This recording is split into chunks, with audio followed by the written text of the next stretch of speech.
তো পূজা, আজকে তোমার বিয়ে, তুমি কিভাবে সাজতে চাইছো বলো? বলো, নির্দ্বিধায় বলো। চোখ, আই মেকআপ কেমন হবে, লিপস্টিক কেমন হবে, মুখটা কেমন হবে, মানে তুমি তোমার স্কিন টোনের থেকে বেশি চাইছো ফর্সা না স্কিন টোনেই রাখবে?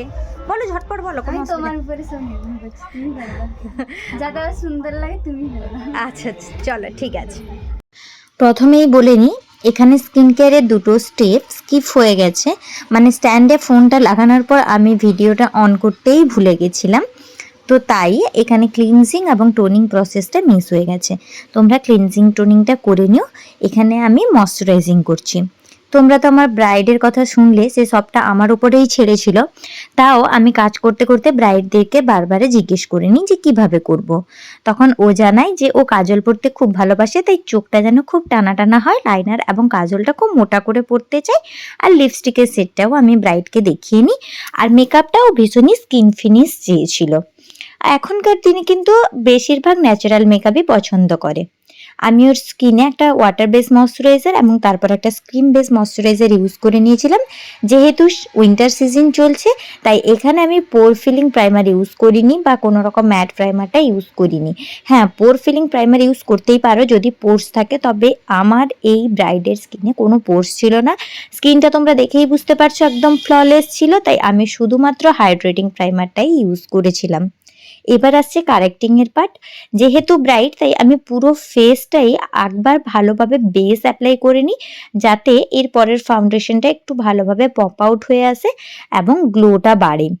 এমনি ন্যাচারাল মেকআপ যেগুলো হয় সেগুলোতে যদি তোমরা শুধুমাত্র আন্ডার আইটা কভার আপ করে তারপরেই ফাউন্ডেশন অ্যাপ্লাই করে দাও, বা যে জায়গাগুলোতে পিগমেন্টেশন আছে শুধুমাত্র সেই জায়গাগুলোতে তোমরা কনসিলার অ্যাপ্লাই করে বা কারেক্টিং করে তারপর ফাউন্ডেশন অ্যাপ্লাই করে দিতে পারো।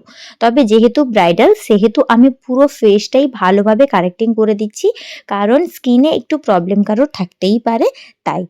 এরপর আমি একটু ফাউন্ডেশন দিয়ে চেক করে নিচ্ছিলাম যে এই ফাউন্ডেশনের শেডটা ওর স্কিনে পারফেক্ট কিনা। তো আমার মনে হলো এটা পারফেক্ট, তাই আমি ফাউন্ডেশনটা ব্লেন্ড করছি। ব্লেন্ড করতে করতে একটা কথা বলে দিই, থাম্বনেলের ওপর লেখা আছে ব্রাউন স্কিন টোনের ওপর মেকআপ বা মিডিয়াম স্কিন টোনের ওপর মেকআপ। এটা নিয়ে প্লিজ কেউ কন্ট্রোভার্সি করো না, কারণ ব্রাইডের স্কিন টোনটা মিডিয়াম ছিল, তাই এইভাবেই আমি একটা ভিডিও রেডি করলাম, যাতে অনেকেই মিডিয়াম স্কিন টোনে কাজ করতে গিয়ে অনেক ফর্সা করে ফেলো মুখটা, তারা আপাতত বুঝতে পারো। এখানে কিন্তু আমি কোনো স্কিন টোনের উপরে কথা বলছি না বা কাউকে ছোট করে কথা বলছি না। যদি কারোর খারাপ লেগে থাকে তাহলে এক্সট্রিমলি সরি, কারণ লাস্ট ভিডিও নিয়ে একটা খুব কন্ট্রোভার্সি হয়েছে, তাই এই কথাটা আমি বলে দিয়ে গেলাম। এবার দেখো, ফাউন্ডেশনটাকে আমি খুব ভালোভাবে ব্লেন্ড করছি। আর তোমরা সবসময় জানো, গরম হোক বা শীত, আমি এক সাইড করে ফাউন্ডেশন অ্যাপ্লাই করে ব্লেন্ড করতে বেশি পছন্দ করি। এক্ষেত্রে কি হয়, আমার ফাউন্ডেশনটা শুকিয়ে দলা পাকিয়ে যায় না, সব জায়গা ইভেনলি ব্লেন্ড হয়। এবং গলাটাতেও আমি ফাউন্ডেশন দিয়ে নিচ্ছি। এবার করব হাইলাইট। হাইলাইটের জন্য কনসিলারটাকে আমি প্রথমে চোখের নিচে লাগিয়ে নিয়ে ভালোভাবে ব্লেন্ড করব, দেন আমাদের যে হাইলাইটের জোনগুলো হয় ওগুলোতে লাগিয়ে নেব। তোমরা তো সবাই জানো আমাদের হাইলাইটের জোন কোনগুলো হয়, তাই আমি আর আলাদা করে কিছু বললাম না। চোখের নিচে যখনই আমি হাইলাইটটা ইউজ করছি বা কনসিলারটা ইউজ করছি, তখন খুব ভালোভাবে কিন্তু এটাকে ব্লেন্ড করছি, কারণ চোখের নিচটা না আমাদের ভীষণ পাতলা স্কিন হয়, যার জন্য ওখানে কিছুক্ষণ বাদে বাদে ক্র্যাক আসতে থাকে, বা আমরা যখন চোখ আপ ডাউন করি তখনও ওখানে ক্র্যাক আসতে থাকে। তাই এই জায়গাটা তোমাদেরকে একটু সময় দিয়ে ব্লেন্ডিং করতে হবে, যাতে প্রোডাক্টটা ভালোভাবে মিশে যায়। পুরো ফেসটাকে ভালোভাবে হাইলাইট করে দেওয়ার পরে আমি এখানে শেড করে নিব। শেড করার জন্য আমি লুজ পাউডারটা শুধুমাত্র দেখো আইয়ের নিচেই ইউজ করছি, পুরো ফেসে আজকে ইউজ করব না। এর একটা কারণ আছে, যেটা আমি তোমাদেরকে ভিডিওতে সামনের দিকে বলছি। আমি ভালোভাবে চোখের নিচটা সেট করে দেওয়ার পরে একটা কম্প্যাক্ট নিয়ে পুরো বেসটা সেট করব। অলমোস্ট উইন্টার সিজনে আমাদের স্কিন ড্রাই থাকে, এবং যদি অতিরিক্ত পাউডার দিয়ে ফেলি, লুজ পাউডারগুলো তো ভীষণ স্ট্রং হয়, সেক্ষেত্রে কি হয় আমাদের বেসটা ফেটে যাওয়ার চান্স থাকে।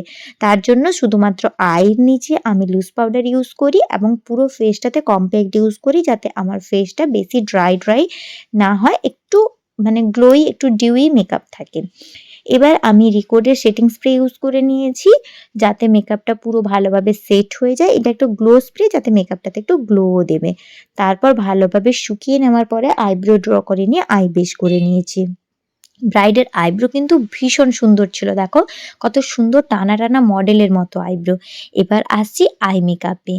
আই মেকআপের জন্য আমি এখানে সুইস বিউটির ওই প্যালেটটি ইউজ করছি। এর পিগমেন্টেশনগুলো ভীষণই ভালো, তাই এটি আমার ইউজ করতে খুব ভালো লাগে। প্রথমে একটা মিডিয়াম ব্রাউন কালারের শ্যাডো নিয়ে, যেমনটা তোমরা ভিডিওতে দেখতে পাচ্ছ, একদম ক্রিজ লাইন বরাবর 3 ডট দিয়ে আমি একটা লাইন কল্পনা করে নিলাম।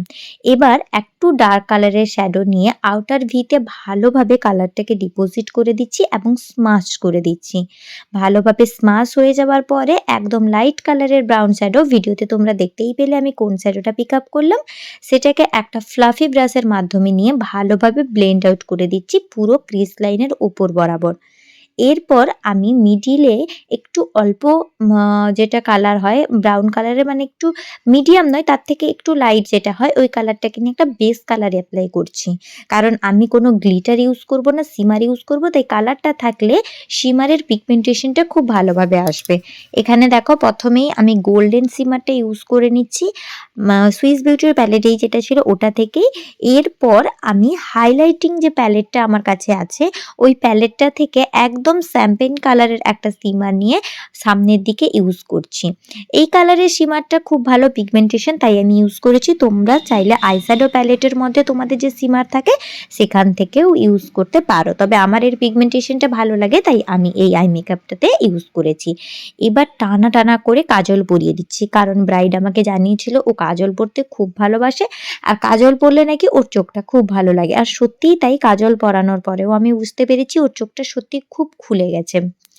এই দিন ব্রাইডালের কাজ করতে গিয়ে আমি আমার রিং লাইটের চার্জারটা নিতে ভুলে গেছিলাম, তাই এখানে হয়তো তোমাদেরকে একটু অন্ধকার লাগতে পারে, তবে ওনাদের বাড়িতে বলার সাথে সাথে ওনারা খুব একটা ভালো লাইটের ব্যবস্থা করে দিয়েছিলেন। তোমরা একটু প্লিজ ম্যানেজ করে নিও জিনিসটা, আশা করছি প্রপারলি বোঝা যাচ্ছে। আর যদি কোথাও বুঝতে অসুবিধা হয় আমাকে অবশ্যই কমেন্ট সেকশনে জিজ্ঞেস করো, আমি বলে দেবো। এবার হালকা একটা ডার্ক কালারের শ্যাডো নিয়ে, ডার্ক ব্রাউনি, মানে একটু ব্ল্যাক, পুরো ব্ল্যাক নয়, ডার্ক ব্রাউন নিয়ে আমি কাজলটাকে স্মাশ করে দিলাম, যাতে কাজলটা তার জায়গাতেই থাকে, কোনো রকমভাবে ঘেঁটে না যায়। এই টেকনিকটা তোমরাও ফলো করতে পারো, তোমাদের কাজলটাও স্মাচ প্রুফ হয়ে যাবে। এবার আর কি খুব সুন্দরভাবে ওকে লাইনারটা টানা টানা করে পরিয়ে দিচ্ছি। আর বিশ্বাস করো লাইনারটা পরানোর পরে না ওর চোখটা মুখটা যেন পুরো লক্ষ্মী প্রতিমার মতো হয়ে গেছিল। এত সুন্দর লক্ষ্মী ব্রাইট, মানে আমার তো ভীষণই পছন্দ হয়েছিল ওর চোখের এই টানা টানা লাইনারটা। সবাই লাইনার কাজল অ্যাপ্লাই করতে চায় না, তবে ও অ্যাপ্লাই করেছিল আর ওকে খুব ভালো লাগছিল। এবার আসছি ব্রঞ্জিং। আমি হালকাভাবে পাউডার কন্ট্রোল করে নিচ্ছি, ক্রিম কন্ট্রোল আমি নিজেও করি না আর প্রেফারও করি না। এরপর ব্লাশ অ্যাপ্লাই করে নিচ্ছি, যাতে ব্রাইডের গালগুলো খুব সুন্দরভাবে লাল লাল হয়ে যায়। ব্লাশ অ্যাপ্লাই করতে আমি খুব পছন্দ করি, আর আমার ব্রাইডরাও খুব পছন্দ করে সেই জিনিসটা। এবার চোখের নিচে আমি আর একটা মিডিয়াম কালারের শ্যাডো দিয়ে ভালোভাবে ব্লেন্ড আউট করে নিচ্ছি, যাতে পুরো জিনিসটা একটা স্মোকি ভাব আসে। ব্রাইডের পছন্দ মতো একটা লিপস্টিক ওকে পরিয়ে দিলাম। এটা ক্রিম লিপস্টিক ছিল ডিলান্সির প্যালেট থেকে। কিছু প্রোডাক্টের নাম আমি বলে দিলাম, কিছু বলিনি। তোমরা তোমাদের ভ্যানিটির মতো প্রোডাক্ট দিয়ে ইউজ করতে পারো, এমনটা নয় আমি যেটা ইউজ করছি ওটাই ইউজ করতে হবে। এবার ব্রাইডকে শুইয়ে দিয়ে আমি কলকা করতে শুরু করেছি। এবার ল্যাস পরিয়ে দিচ্ছি। এই ব্রাইড বলেছিল যে হ্যাঁ আমি ল্যাস পরবো, অনেকে ল্যাস পরতে চায় না, তবে ও ল্যাস পরেছিল। এবার ওর রিভিউটা আর ওর পুরো মেকআপটা তোমরাই শুনে নাও। তোমার আমার কাছে সেজে কেমন লাগলো? আমার তো সেটা খুব সুন্দর লেগেছে। পছন্দ হয়েছে? হ্যাঁ, সবটা ভালো লেগেছে? সবটা খুব সুন্দর। স্যাটিসফাইড তুমি? হ্যাঁ।